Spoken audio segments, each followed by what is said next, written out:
Thank you, Ralph. Like Natasha, I have to be careful what I put in emails because they may come back. Well, this is about the 8th time I think I've heard you speak. And to remind the newcomers about what's just going on here is Arnie has won the club contest, the area contest, the division contest, and the district contest, the district being 212 clubs.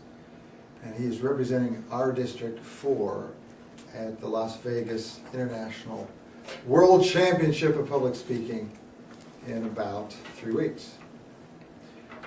Very smart to practice as many times. Rory Vaden, who won one year and finished second another, actually practiced his speech, I think, 924 times. Traveled the world giving his speech over and over and over again in different venues, getting feedback, learning how he could just tweak it a little bit, and Arnie's going through that process. I thought you had a very strong beginning.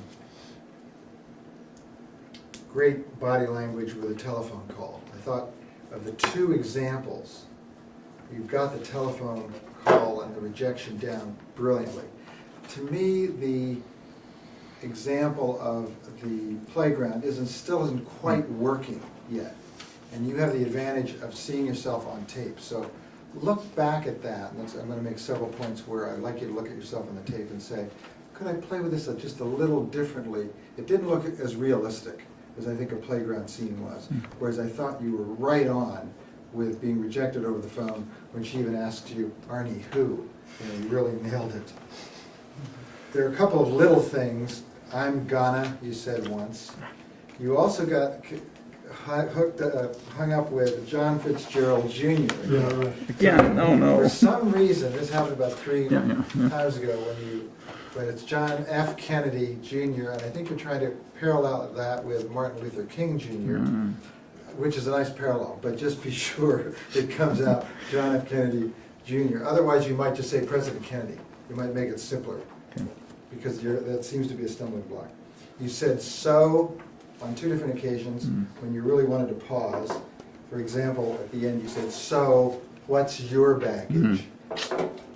That does not add to the liquidity of your talk.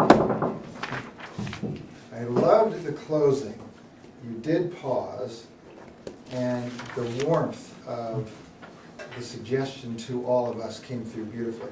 One other thing I'd like you to do, though, since I'm being as picky as I can to see if we can get little extra points against these. He's competing against 81 other people, by the way, to beat these 80 other people, is when you talk about putting the things in your bag, it seems to me that metaphor came from Randy Berlin, the psychologist.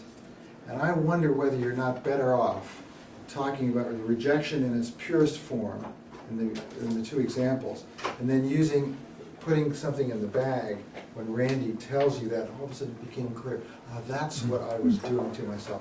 Might be a lot more powerful. See what you think. Mr. Hirschman.